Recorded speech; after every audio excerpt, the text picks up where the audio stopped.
আজকে আমাদের সেনা প্রধান তিনি যে বক্তব্য দিয়েছেন, এটা কোথাও না কোথাও সাংবাদিক ইলিয়াস সহ যারা এই বিষয়টা নিয়ে কাজ করছেন তাদেরকে একটা হুঁশিয়ারি বার্তা দিয়েছেন।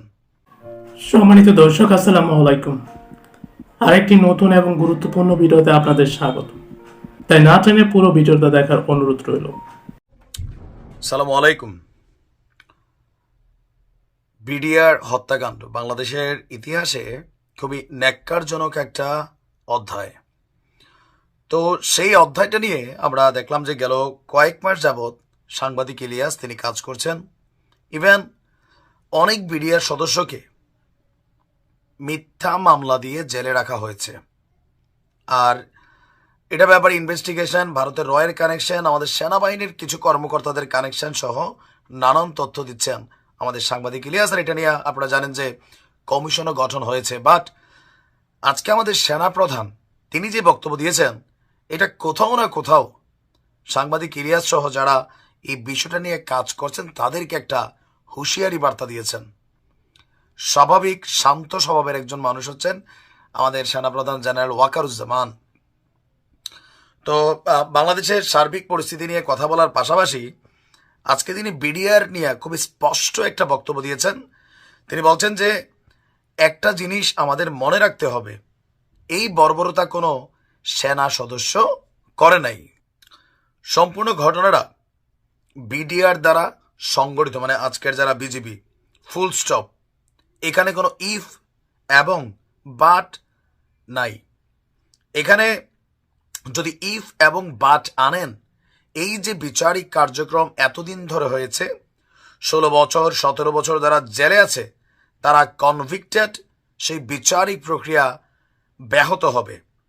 এই জিনিসটা আমাদের খুব মনে রাখা প্রয়োজন যে এই বিচারিক প্রক্রিয়াকে নষ্ট করবেন না। যেই সমস্ত সদস্য শাস্তি পেয়েছে তারা প্রত্যেকেই শাস্তি পাওয়ার যোগ্য। এখন আমরা যতদূর সাংবাদিক ইলিয়াসের অবস্থান দেখছি এবং সেনাপ্রধানের অবস্থান দেখছি, দুইজনের জায়গা থেকে দুইজন সাংঘর্ষিক বক্তব্য দিয়েছেন। সেনাপ্রধান তিনি তার জায়গা থেকে বক্তব্য দেওয়ার পর সাংবাদিক ইলিয়াস তিনি আবার পাল্টার একটা রিয়েকশন দিয়েছেন। তার ফেসবুক পেজের একটা পোস্টে তিনি লিখছেন যে আপনার বক্তব্যটা ছিল এরকম: নিজেরা চুরি করবা, নিজেদের বউদেরও ধান্দায় নামায়ে টাকার ভাগাভাগি নিয়ে মারামারি করবা, মরবা, সব দোষ বিডিআরের। Wait loading. বুঝতে পারছেন? মানে আমি জানি না যে বিষয়টা আসলে কোন দিক পর্যন্ত গড়াবে, কারণ সর্বশেষ যতটুকু পরিস্থিতি আমরা দেখছি, আজকে সেনাপ্রধান খুবই কি বলা হয় যে একটা নায়কোচিত বা হিরো ভাব, অথবা যে যার যার দৃষ্টিতে যেমন আর কি একটা বক্তব্য যখন তিনি দিয়েছেন, তিনি বলছেন যে 2009 সালের 25শে ফেব্রুয়ারি আমরা যে 57 জন সেনা অফিসার, এবং শুধু তাই নয় তাদের অনেক কিছু আমরা হারিয়েছি। আর আচ্ছা, তিনি তার বক্তব্যে বলছেন এখানে কোনো রাজনৈতিক নেতৃবৃন্দ এর মধ্যে উপস্থিত ছিল কিনা, ইনভলভ ছিল কিনা, বাইরের শক্তি এর মধ্যে ইনভলভ ছিল কিনা, সেটার জন্য কমিশন করা হয়েছে। কমিশনের চেয়ারম্যান এখানে আছেন, উনি এটা বের করবেন এবং আপনাদের জানাবেন। বটম লাইন হচ্ছে যে এই সমস্ত আমাদের এই চৌকস সেনা সদস্য যারা প্রাণ হারিয়েছেন তারা তৎকালীন বিডিআর সদস্যদের গুলিতেই প্রাণ হারিয়েছেন। আমরা নিজেরা এসব জিনিস নিয়ে অনেক ভিন্নমত পোষণ করেছি। কেউ এই জিনিসটাকে ভিন্ন খাতে প্রবাহিত করার চেষ্টা করছি, সেটা আমাদের জন্য মঙ্গলজনক হবে না। সাংবাদিক ইলিয়াসের তদন্তের কারণেই কিন্তু বিডিআর হত্যাকাণ্ডের ইস্যুটা আবারও সামনে আসছে। কমিশন গঠন হয়েছে, তদন্ত হচ্ছে। এর মাঝখানে সাংবাদিক ইলিয়াস তার লাইভে অনেক সেনা অফিসারদেরকে নিচ্ছেন, তাদের সাথে কথা বলছেন, বা এই বিষয়টা নিয়ে আরও মোর ইনভেস্টিগেশন করছেন। তো সব কিছু মিলিয়ে মুখোমুখি সাংবাদিক ইলিয়াস এবং আমাদের সেনা প্রধান। এই পিলখানা হত্যাকাণ্ডে প্রকৃত সত্য আসলে কে সামনে আনবে, সময় বলে দিবে। আমরাও দেখতে চাই এটার শেষ কোথায়। ভালো থাকুন। সম্মানিত দর্শক, সম্পূর্ণ ভিডিওটি দেখার জন্য আপনাকে অসংখ্য ধন্যবাদ। ভিডিওটি ভালো লাগলে একটি লাইক দিয়ে আপনার বন্ধুর সাথে শেয়ার করতে পারেন।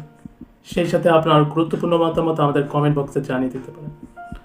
আর আপনি যদি এরকম আরও নতুন নতুন ভিডিও পেতে চান তাহলে আমাদের চ্যানেলটি সাবস্ক্রাইব করে রাখতে পারেন এবং পাশে থাকা নোটিফিকেশন বেল আইকনটি অন করে রাখতে পারেন, যখনই আমরা ভিডিও আপলোড করবো আপনাদের চ্যানেলের সঙ্গে সঙ্গে পৌঁছে যাবে। সম্মানিত দর্শক, সম্পূর্ণ ভিডিওটা দেখলেন যে ভিডিওটা কতটা গুরুত্বপূর্ণ এবং বর্তমান সময়ে যে বিষয়গুলো নিয়ে আলোচিত হচ্ছে বা সমালোচিত হচ্ছে সেই বিষয়গুলো আমাদের ভিডিওতে আমরা তুলে ধরি এবং আমাদের চ্যানেলে আপলোড করি।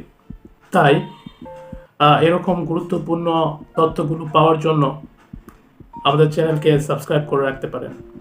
তো এখনকার জন্য বিদায় নিচ্ছি, কথা হবে অন্য ভিডিওতে। ততক্ষণ পর্যন্ত ভালো থাকবেন। আল্লাহ হাফেজ।